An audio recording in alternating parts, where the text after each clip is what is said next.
ជំរាបសួរពុកម៉ែបងប្អូនទាំងអស់គ្នាបន្ទាប់ពីបនខ្ជុំរួចតើបងប្អូនមាននៅសល់នំអន្សមដែរឬទេបងប្អូនចាបើសិនជាមាននៅសល់កុំភ្លេចយកអន្សមខ្មែររបស់យើងមកកែច្នៃជាមុខម្ហូបមួយនេះគឺថាឆ្ងាញ់តែម្ដងបងប្អូនចាដើម្បីប្រកបជាមួយនឹងបន្លែចានឹងទឹកត្រីរបស់យើងណាហើយចំពោះបន្លែដាក់តាមចំណង់ចំណូលចិត្តមកបងប្អូនចាគឺយកនំអន្សមរបស់យើងហ្នឹង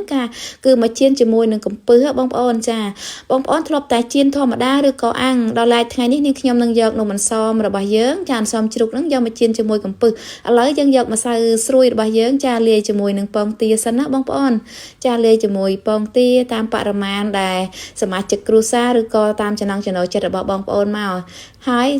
លាយជាមួយនឹងម្សៅស៊ុបបន្តិចចាបន្ថែមជាមួយទឹកមកក៏ចាប់ផ្ដើមកចាលបាយម្សៅរបស់យើងឲ្យរលាយសព្វចូលគ្នាមកក៏ដាក់កំពឹសរបស់យើងចូលមកបងប្អូនហើយបន្ទាប់មកទៀតក៏ចាប់ផ្ដើមកកំពឹសជាមួយនឹងម្សៅរបស់យើងចាឲ្យចូលជាតិគ្នាតែម្ដងណាបងប្អូនបន្ទាប់ពីលាយម្សៅលាយជាមួយនឹងកំពឹសរួចមកយើងទុកម្លាយសិនងាកមកមើលនំអន្សមរបស់យើងម្ដងបងប្អូនឃើញថានំអន្សមគឺនៅល្អមែនតើបងប្អូននៅឡើងខៀវតែម្ដងហើយយើងហាន់ជាចំណិតស្ដើងមកហើយនំអន្សមហ្នឹងវិចតាំងពីថ្ងៃប្រជុំធំមកបងប្អូនចាឥឡូវបានដាក់ទូក៏យកមកចំហុយម្ដងទៀតគឺថានៅស្រស់តែម្ដងបងប្អូនចាឥឡូវយើងហាន់ជាកង់ស្ដើងចាយកមកដាក់ជាមួយនឹងកំពឹសដែលយើងលាយជាមួយម្សៅហ្នឹងដើម្បីបំពងវាបងប្អូនដោយដែលនាងខ្ញុំបានប្រាប់អញ្ចឹងធ្លាប់តែបំពងតែអន្សមតទេបងប្អូនចាហើយឬក៏អាំងចាថ្ងៃនេះគឺយកមកកែច្នៃមកជៀនជាមួយនឹងកំពឹសឥឡូវយើងចាប់ផ្ដើមយកនំអន្សមដែលយើងដាក់កំពឹសហ្នឹងយកមកបំពងតែម្ដងឲ្យគ្រាន់តែដាក់ខ្ទះឲ្យក្ដៅចាហើយដាក់ប្រេងឆាឲ្យក្ដៅក៏ចាប់ផ្ដើមយកបំពងម្ដងមកកង់មកបងប្អូនចាមើលឃើញថាអន្សមរបស់យើងឆ្អិនមកខាងហើយរាងពណ៌ជើងអង្ក្រងក៏យើងចាប់ផ្ដើមប្រែវាមកបងប្អូនឲ្យតែយើងចេះកែច្នៃគឺថាមុខម្ហូបរបស់យើងគឺមានជារសឆ្ងាញ់ហើយថ្មីជានិច្ចណាបងប្អូនចាឥឡូវយើងក៏ចាប់ផ្ដើមប្រែអន្សមមកជៀនរបស់យើងជាមួយនឹងកំពឹសហ្នឹងហើយក៏ចាប់ផ្ដើមដាក់អន្សមកង់ផ្សេងទៀតជាមួយនឹងម្សៅកំពឹសរបស់យើងមិនត្រឹមតែជាមួយកំពឹសទេបងប្អូនហើយក៏ជៀនជាមួយក្តាមផងដែរនិយាយពីថារសជាតិវិញឆ្ងាញ់កប់តែម្ដងចាក្តាមហ្នឹងឆ្ងាញ់ផ្សេងឯបំពងជាមួយកំពឹសហ្នឹងក៏ឆ្ងាញ់ផ្សេងទៅហ្នឹងគឺសាកល្បងលើកទី1ហើយបងប្អូននិយាយពីថារសជាតិវិញគ្មានអ្វីប្រៀបបានទេបងប្អូននំអន្សមដែលយើងសល់ពីភ្ជុំហ្នឹងចាយកមកកែច្នៃតាមរបៀបនឹងមកធានាថាឆ្ងាញ់ 100% តែម្ដងឥឡូវក៏ឃើញថានំអន្សមបំពងជាមួយកំពឹសរបស់យើងក៏ដូចជាក្តាមក៏បានឆ្អិនរួចរាល់ផងដែរបងប្អូន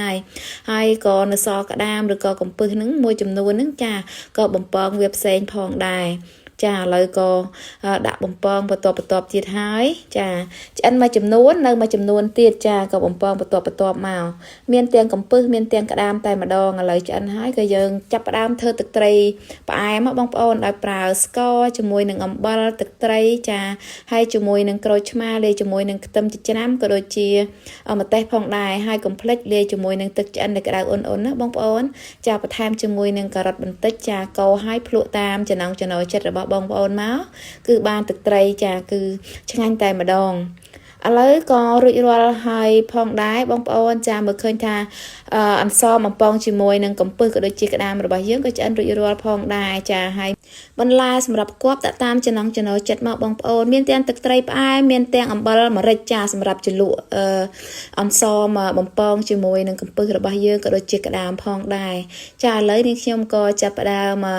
ចាដេកូចាឲ្យរូបរាងវាកាន់តែស្អាតជាមួយនឹងចាទឹកជ្រលក់ក៏ដូចជាបន្លែរបស់យើងបងប្អូននិយាយថា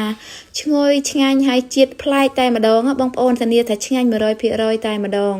ចាប្រកបជាមួយបន្លែក៏ដូចជាទឹកត្រី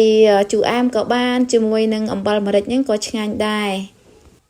បងប្អូនតិចច្រឡំថាអូម៉ាកាសេអីទៅគឺនំអន្សមជៀនចាជាមួយនឹងកំពឹសក៏ដូចជានឹងក្តាមបងប្អូនសាកធ្វើគឺធានាឆ្ងាញ់ 100% តែម្ដងចុងក្រោយអរគុណដល់ពុកម៉ែបងប្អូនសម្រាប់ការតាមដានទស្សនាវីដេអូនេះតាំងពីដើមរហូតដល់ចប់ហើយកុំភ្លេចជួយ follow page ផ្ទះបាយម៉ែម្នាក់មួយអរគុណជម្រាបលា